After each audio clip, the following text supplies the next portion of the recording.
در موج برنامه اطلاعاتی خبر.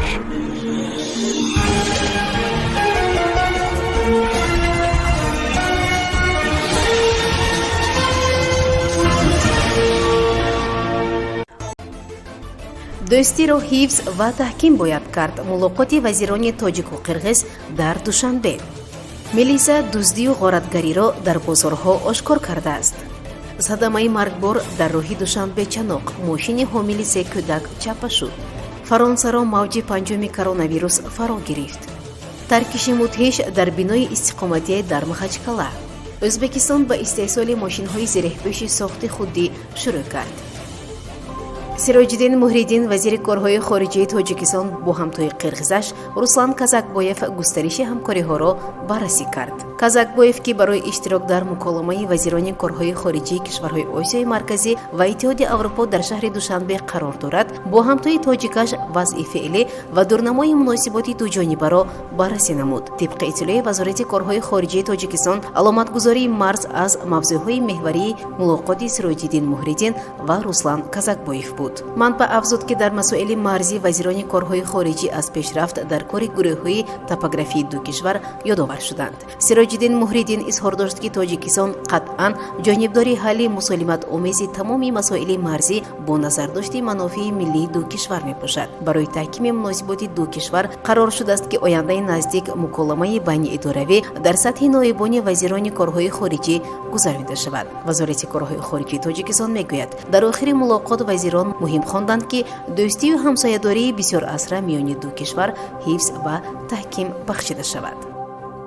وزارت کارهای داخلی تاجیکستان از آشکار شدن حالت‌های دزدی و غارتگری در کشور خبر داده است. مقامات ملیسا میگویند جوانزنی در بازار کاروان هدف غارتگری قرار گرفته است. وزارت کارهای داخلی میگوید با اداره ملیسا در نوحه فردوسی زنی 22 ساله ساکن جماعت دهات سلطان آباد نوحه رودکی مراجعت نموده عرض داشته است که در نزدیک بازار کاروان هدف غارتگری قرار گرفته است. او اظهار داشته است که در روز روشن شخصی نامعلوم با راهی آشکار از گردنش یک گردنبند طلایی را کنده گرفته از جای حادثه غیب شده است. ارزش گردنبند طلایی ستانیده شده 10,000 سومانی ارزیابی گردیده است. با اطلاع وزارت کارهای داخلی، مأمورین ملیسا جوانی 21 ساله ساکن جماعت دهاتی زینب آباد نوحه رودکی را همچون گمانبر در صادر نمودن این غارت دستگیر کردند. فعلا متهم در بازداشت بوده. تحقیق پرونده جنایی علیه او ادامه دارد. اینچنین صاحبکاران بازار فراوان قرغن‌تپه شهر باختر از دزدیده شدن مال‌هایشان شکایت کرده ضرر رسانده را در 5 حالت 10,000 سومانی ارزیابی کردند. وزارت کارهای داخلی میگوید فعلا با اتهام این دزدی جوانی 18 ساله ساکن شهر باختر دستگیر گردیده. فعلا تفتیشات ادامه دارد. ماشین حامل 3 کودک تحت اداره ساکن 31 ساله نوحه سپیتامین به صدمه دچار شد. با اطلاع وزارت کارهای داخلی، راننده اوپل ساکن جماعت دهاتی خرمزمین نوحه سپیتامین هنگام حرکت در حدود جماعت دهاتی زرحلال شهر استرافشان از عهده اداره واسطه نقلیات نبرآمده است. منبع افزوده است که در نتیجه автомاشین در کنار راه راست چپ شده است. در پی این صدمه دخترچه 4 ساله در جای حادثه به هلاکت رسیده. خواهر 7 سالش مجروح گردیده است.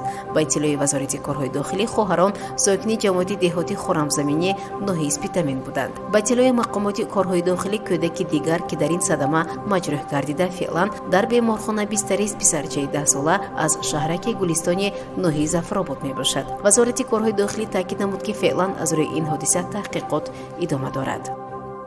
در فرانسه موج پنجم کرونا ویروس شروع شده است. در این باره نماینده رسمی حکومت فرانسه گابریل اتال در پخش مستقیم رادیوی یوروپ وان خبر داد. حالا ما در گرداب موج پنجم قرار داریم. می توانیم بگوییم که آن با سرعت آغاز می شود. در دوام یک هفته شماره حادثه‌های نو 80% افزایش یافته. با حساب میانه هر روز 17,000 مورد بیماری ثبت می شود گفته است. او قید کرد که فرانسه نظر به کشورهای همسایه کمی بروقت‌تر معرکه دوباره саркӯбии аҳолиро оғоз кард, сарфи назар аз он ки дар ин кишвар фоизи хеле зиёди аҳолӣ аз коронавирус ваксина карда шуданд.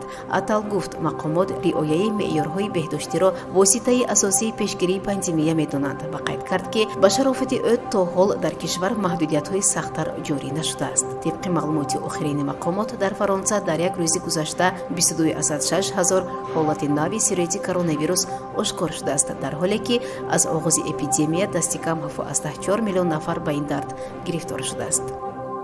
дар пойтахти Доғистон як бинои истиқоматии хусусӣ таркид. Дар ин бора РИА Новости бо такя ба манобеаш хабар додааст. Хадамоти изтирорӣ хабар дод ки газ дар як бинои дуошона таркид. Тибқи маълумоти пешакӣ дар натиҷаи ин ҳодиса 4 нафар ҷароҳат бардоштааст. Дар ҷои ҳодиса наҷотдиҳандагон кор мекунанд. Дар ҳамин ҳол сомонаи раёсати идораи кумитаи ҳолатҳои фавқулодаи Русия дар Доғистон дар бораи 3 қурбонӣ хабар медиҳад. дар ҷумҳурии Ӯзбекистон истеҳсоли силсилавии мошинҳои зиреҳпӯши калкон ба роҳ монда шуд, хабар медиҳад Кумитаи давлатии саноати дифоии Ӯзбекистон. Ба иттилои манбаъ намунае ки дар яке аз корхонаҳои мудофиаи ҷумҳурӣ таҳия шудааст, аз тамоми озмоишҳои гурӯҳи коршиносии намояндагони ниҳодҳои амниятиву қудратӣ муваффақ гузашт. Гуфта мешавад, коршиносон мутобиқати тавсифоти тактикӣ ва вижагиҳои мошини зиреҳпӯшро ба талаботи нерӯҳои мусаллаҳ ва стандартҳои байналмилалӣ эътирофшуда тасдиқ карданд. Мошин дар асоси тарҳи коршиносони соҳа аз сифр сохта шуда, баъд аз он вижагиҳои тактикию фаннии он дар рафти санҷишҳои амалӣ такмил дода шуданд. Айни замон худравии зиреҳпӯши калкон ба истеҳсоли силсилавӣ ворид шудааст. Мошинҳои истеҳсолшуда ба қисмҳои қувваҳои мусаллаҳи ин кишвар ворид хоҳанд шуд. барномаи иттилоотии хабар аз рӯйдодҳои Тоҷикистон, минтақа ва ҷаҳон огоҳ бош.